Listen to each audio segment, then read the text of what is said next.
5 protection orders. I want you to hold that number in your head.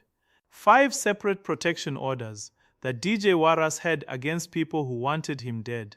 And on December 16th, 2025, Day of Reconciliation, a public holiday in South Africa, someone finally got to him. Hit that like button right now, because what I'm about to show you is going to make your blood boil. By the end of this video, you're going to understand exactly why a beloved media personality, a father of 3, was executed in broad daylight in Johannesburg CBD. And I'm telling you right now, this wasn't a robbery. This wasn't random violence. This was a hit.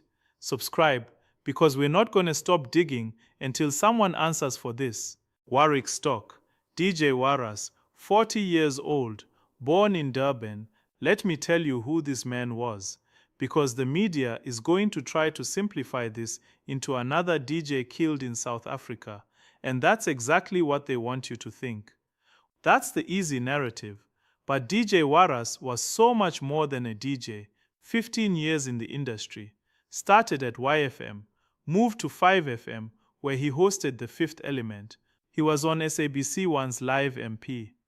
Most recently, he hosted Ingitseli Visa on Mzansi Magic, a show about immigration and visa challenges. He co-hosted the Shady podcast with Findi Jikaba, where they talked about everything politics, society, the stuff other people were too afraid to touch. His nickname was the Shady Laka. You know why? Because he found humor in things that traumatized most South Africans. His sister Nicole said he did it just to show who we are as a nation. That's the kind of person he was, holding up a mirror to society, even when the reflection was ugly. But here's what's really interesting. About 6 months ago, remember that time frame? 6 months, DJ Waras launched something called JTVIP, a private security firm, VIP protection, event security, and here's the part that's going to matter: building evictions in Johannesburg CBD. Think about that for a moment. A media personality with a massive platform suddenly starts a security company that specializes in reclaiming hijacked buildings from criminal syndicates. You see where I'm going with this? Now stop right there. We need to talk about what hijacked buildings actually means in Johannesburg, because if you're not from South Africa, you might not understand just how deep this problem goes. Bring up the statistics. Over 200 buildings in Johannesburg CBD are controlled by criminal syndicates, not owned, controlled. Here's how it works. These syndicates, often involving illegal foreign nationals, take over buildings. They cram tenants inside. They charge rent, sometimes 1,500 to 2,000 rand per room. But here's the kicker. They don't pay a single rand to the building owners. They don't pay utilities. They don't pay municipal rates. Nothing. You know what that is? That's extortion with extra steps. That's organized crime running a parallel economy right in the heart of South Africa's largest city. And DJ Waras decided to do something about it. JTVIP wasn't just another security company. It was a direct assault on these syndicates' income streams. Every building he helped reclaim, every eviction he oversaw, every security system he installed, that was money out of these criminals' pockets. MMC for Public Safety MGCini Toshwaku said it plainly. We believe that a price was put on his head because of the work that he was doing, trying to reclaim that building on behalf of the owner. A price on his head. Let that sink in. And DJ Waras knew it. He had 5 protection orders. 5, that's not paranoia. That's documented legal evidence that multiple people had threatened his life. December 16th, 2025, Day of Reconciliation. Public holiday, DJ Waras arrives at Zambesi House near Carlton Center at 6 a.m., 6 in the morning on a public holiday. He's there with a building manager to enforce a Johannesburg High Court eviction notice for over 200 tenants, most of them non-paying. He spends hours overseeing security installations. This is his job now. This is what he does. Around 11:30 a.m. to noon, he receives a call. He exits the building and walks toward his vehicle. 3 suspects approach him. Play the scenario in your head. It's midday, it's a public holiday, but there are people around. CCTV cameras everywhere in the CBD, and these three men just walk up to him. One of them, witnesses describe him with dreadlocks, possibly wearing a security uniform, pulls out a gun and fires. Reports say 4 shots, some say more. DJ Waras tries to run. He collapses across the street. Clear the screen. Let me tell you what didn't happen. They didn't take his wallet. They didn't take his phone. They didn't take his vehicle. They didn't even take his firearm, which was on him, loaded, unused. The shooter left the cartridges at the scene, left evidence everywhere. And here's the part that should chill you. Witnesses say the shooter returned to the scene twice, changed his clothes, wore a blue overall. That's confidence. That's someone who knows they're not going to be caught. Or someone who knows the system is so broken that it doesn't matter if they're seen. Now let's talk about what the police have and what they're doing with it. Gauteng Deputy Commissioner Fred Kekana says they have CCTV footage. Multiple cameras captured the suspects. They walked a long distance after the shooting on foot, and police have been tracking them. But here's my question. If you have multiple CCTV angles of 3 men, one with distinctive dreadlocks in a security uniform, walking through Johannesburg CBD after committing a murder in broad daylight, how have you not made an arrest? It's been 3 days as of December 19th.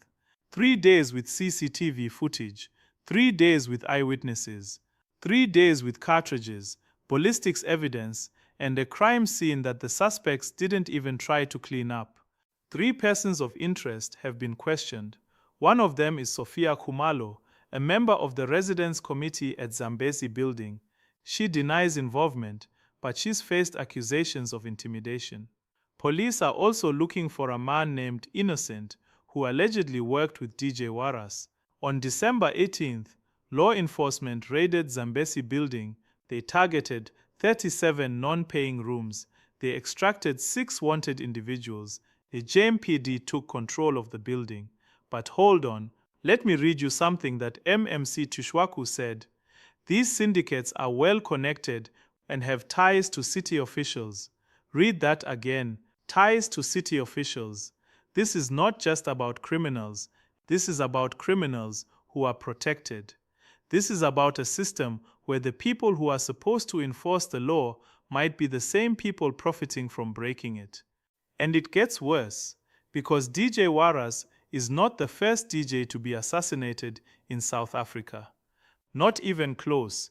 Bring up the list.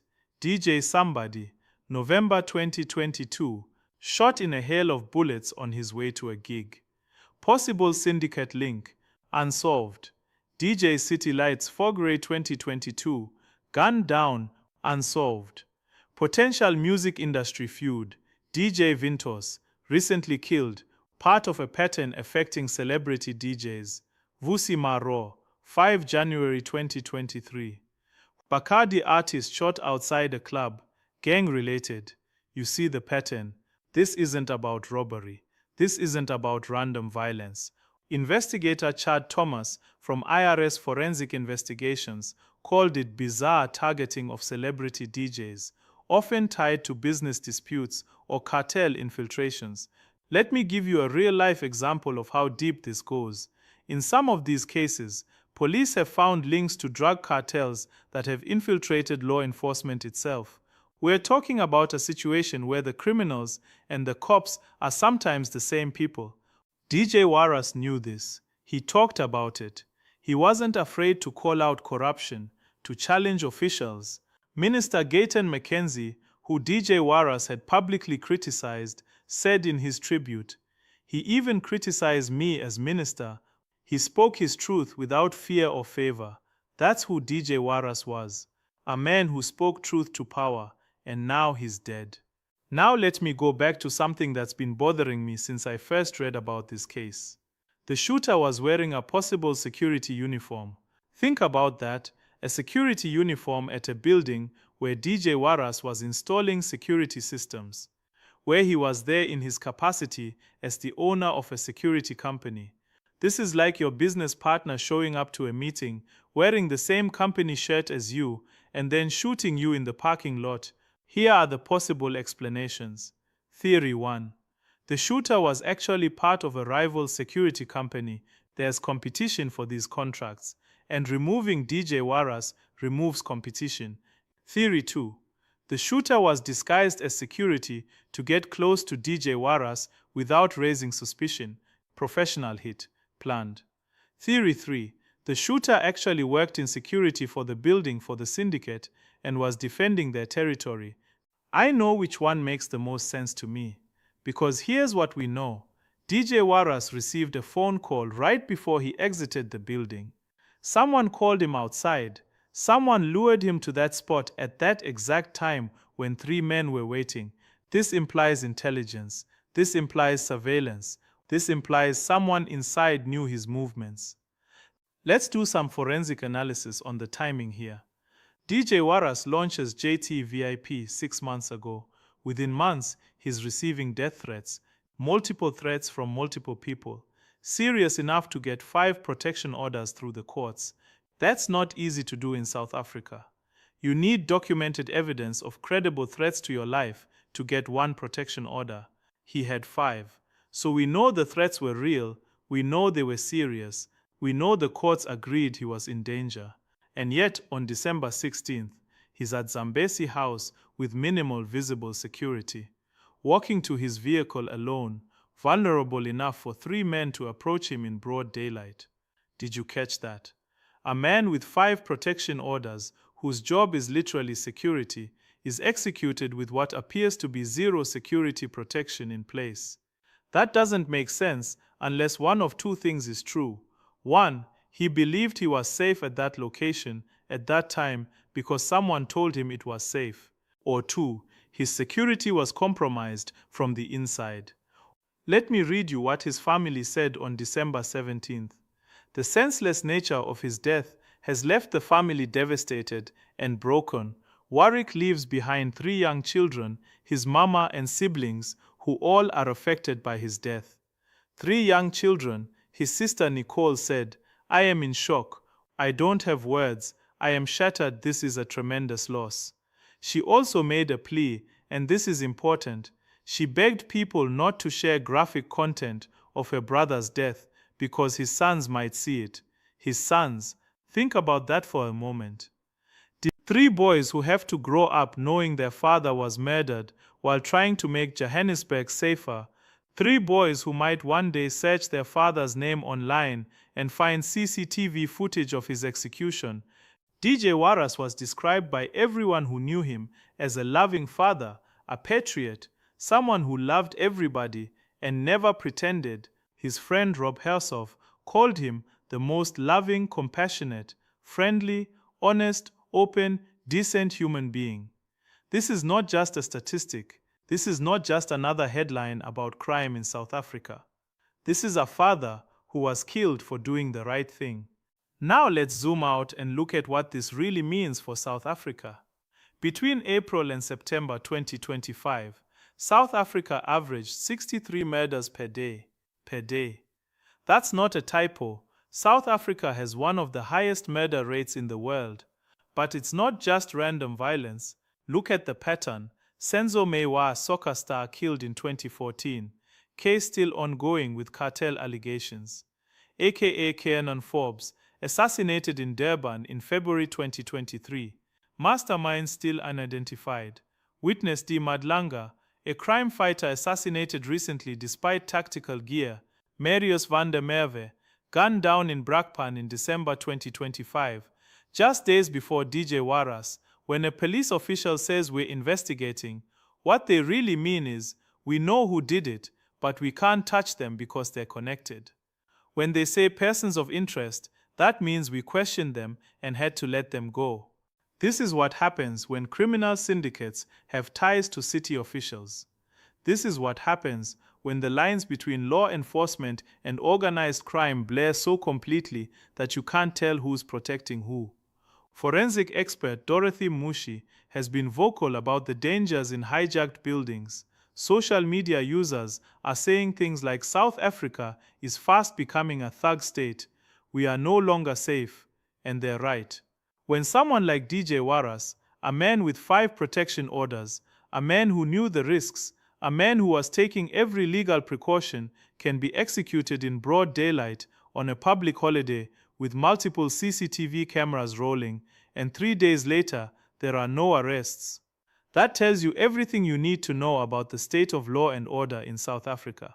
So let me lay out what we don't know, what the police won't tell us, what the media isn't asking. 1.